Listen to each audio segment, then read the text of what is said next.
قرآن کریم کی ایک آیت کو لے کر بات شروع کر رہا ہوں۔ سورہ 3 کی ایک آیت پڑھی ہے، خالق ارشاد فرماتا ہے لَقَدْ خَلَقْنَا الْإِنسَانَ فِي أَحْسَنِ تَقْوِيمٍ۔ مجاز کو حقیقت بنانا، سمندر کی وسعتوں کو کوزے میں بند کر دینا اور آسمانوں کی بلندیوں سے ستارے توڑ لانا آسان کام ہے، لیکن عنایت کردہ عنوان انسان اور انسانیت پر روشنی ڈالنا بڑا مشکل کام ہے۔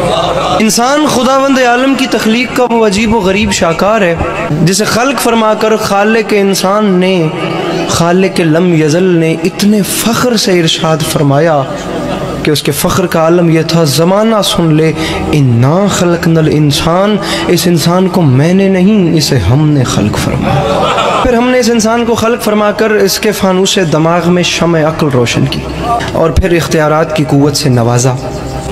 تمام اختیارات سے نواز کر پھر ہم نے اعلان کر دیا انا ہدیناہ السبیل اما شاکرا و اما کفورا، ہم نے اسے ہدایت سبیل بھی کر دی ہے، چاہے یہ شکر کی راہوں پر چل کر شکر گزار بندہ بنے، چاہے یہ کفر کی راہوں پر چل کر ناشکرہ بنے۔ لہٰذا ہم اس انسان کو اختیارات دیتے ہیں، یہ جیسے چاہے یہ ویسے اپنی زندگی گزارے۔ ہم بھی ایک دن مقرر کریں گے پھر قیامت کا، اس دن اس سے پوچھیں گے اب بتا کن راہوں پر چل کر ہم تک آئے۔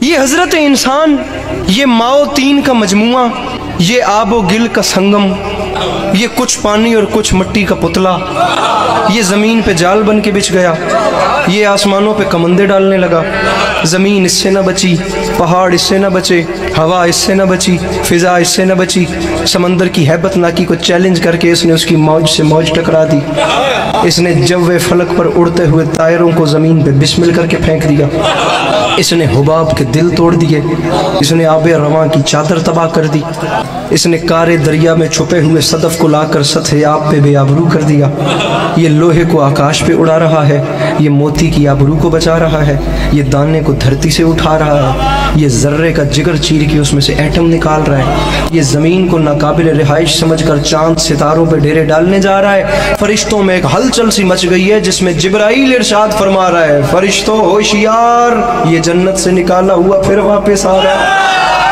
آپ دیکھیں کہ انسان کے پاس کس چیز کی کمی ہے۔ اس کے پاس کھانے کے لیے بے مثال خوراکیں ہیں، پہننے کے لیے نو بنو پوشاکیں ہیں، اس کے پاس بادہ گلفام بھی ہے اور جادہ آرام بھی، تمام تر چیزیں اس ترقی یافتہ انسان کے پاس ہیں، بس سچی خوشی اس کے پاس نہیں ہے۔ ہر چیز اس کے پاس ہے، لیکن آج کا ترقی یافتہ انسان چیخ اٹھتا ہے کہ بالآخر مجھے چین کیوں نہیں ملتا، مجھے سکون کیوں نہیں ملتا۔ تم ٹھیک کہتے ہو تمہیں چین نہیں ملتا، تم ٹھیک کہتے ہو تمہیں سکون نہیں ملتا، تم ٹھیک کہتے ہو تمہیں اطمینان نہیں ملتا، وہ اس لیے کہ ہمیں ان دولت قدوں میں انسان نہیں ملتا، طریقت قدوں میں قرآن نہیں ملتا، مسجدوں میں دہشت گردی ہے، ذکر رحمان نہیں ملتا۔ ملے بھی تو کیسے ملے؟ کیونکہ مردوں میں رسول کا طریقہ نہ رہا اور عورتوں میں حسین کی ماں کا سلیقہ نہ رہا۔ لیکن آج جدھر نظر اٹھتی ہے نا انسان کی بستیوں میں، بے چینی، بے سکونی، بے اطمینانی، ہر آنکھ اشک بار، ہر دل بے قرار، ہر دماغ بد حواس، ہر روح سوگوار، حیات اور اس کی برنائیاں، جوانی اور اس کی انگڑائیاں، حسن اور اس کی حشر زائیاں، تمام زندگی ایک عمر رفتہ ساز شکستہ، انسان کی زندگی ایک بھٹکا ہوا قدم بن گئی ہے۔ اسے پتہ ہی نہیں ہے میں کہاں سے آیا تھا، میں کہاں کو جا رہا ہوں، میں کیا کرنے آیا تھا، میرے ساتھ کیا ہو رہا ہے۔ وہ کہتا ہے میں نے احسن بنایا، ایتھے گل ہی کوئی نہیں۔ مسئلہ یہ ہے کہ وہ کون ہیں جسے اس نے احسن بنایا؟ جسے وہ احسن بنائے وہ ایسا نہیں ہوتا، اور جو یہ ہے یہ وہ نہیں جسے اس نے احسن بنایا۔ بات کہاں گم ہو گئی؟